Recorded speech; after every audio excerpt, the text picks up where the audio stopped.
ஒரு பொண்ணு வந்து ஸ்கூல் படிச்சுட்டு இருந்தாங்க. ஸ்கூல் படித்து 9th படிச்சுட்டு இருந்தாங்கன்னு வச்சுக்கோங்க. 9th படிச்சுட்டு இருந்தாங்க. அவங்க வீட்டில் வந்து ஒரு பாட்டி, வயசான பாட்டி இருந்தாங்க. அந்த பொண்ணு வந்து ஸ்கூல் போகும்போது டெய்லி என்ன பண்ணுவாங்களாம், மேக்கப் அதிகம் போட்டுட்டு தான் போவாங்களாம். மேக்கப் அதிகம் பண்ணிக்கிட்டு ஸ்கூல் முடிச்சது ஸ்கூல் போகும்போது லைட்டாக மேக்கப் பண்ணுவாங்க. காலேஜ் போனதுக்கப்புறம் அதிகமாக மேக்கப் பண்ணிட்டு இருப்பாங்க. அதிகம் மேக்கப் பண்ணிட்டு தான் வெளியிலே போவாங்க. அப்போ ஒரு நாள் கூப்பிட்டு அந்த பாப்பா கூப்பிட்டு அந்த பாட்டி சொன்னாங்களாம், எங்கள் காலத்தில் நாங்கள் அதிகம் மேக்கப் பண்ண மாட்டோம். நீ என்ன இவ்வளோ மேக்கப் பண்ணுற, எதுக்கு இதெல்லாம் பண்ணுற, இதெல்லாம் பண்ணாத, எதுக்காக நீ பண்ணுற, உனக்காக நீ பண்ணுறியா இல்லை அடுத்தவங்களுக்காக நீ பண்ணுறியா, ஏன் அப்படி கேட்குறீங்க பாட்டி, நான் வந்து அழகாக இருக்குன்னு நினைக்கிறேன், அப்படிதான் அதுக்காக தான் நான் போடுறேன். நீ வந்து உண்மையை தெரிஞ்சுக்கோ, உண்மையான அன்பு, கலப்படம் இல்லாத அன்பு இருக்குல்ல, அந்த அன்பு வந்து உங்ககிட்ட எதுவுமே எதிர்பார்க்காத. உன்னோட இதுக்கு லிப்ஸ்டிக் போடணுமா, இதில் க்ரீம் போடணுமா, நீ இப்படி அழகாக இருக்கியா, நீ கலராக இருக்கியா அப்படிலாம் எதிர்பார்க்காது.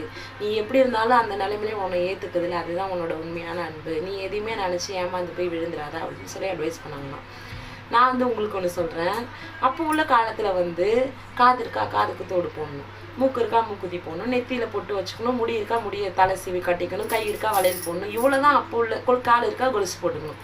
அப்போ உள்ள மேக்கப் வந்து இதுதான் வந்து காமிச்சிருக்காங்க. இவ்வளோ தான் பண்ணுவாங்க. எனக்கு தெரிஞ்ச அளவுக்கு நம்ம மக்கள் வந்து இவ்வளோ தான் மேக்கப் பண்ணுவாங்க. ஆனால் இப்போ வந்து அதை தாண்டி ஏன் அவ்வளோ க்ரீமு இவ்வளோ இது போடுறீங்க? அது எல்லாமே வந்து ஏதோ ஒரு கெமிக்கல் மூலியமாக தானே வருது. எந்த கெமிக்கல் வந்து அதிகம் யூஸ் பண்ணி உங்களோட ஃபேஸ், உங்களோட பாடி எல்லாமே வீணாக்கிறாதீங்க. நீங்களாக இருங்க. என்னோடய சேனல் சப்ஸ்கிரைப் பண்ணிக்கோங்க.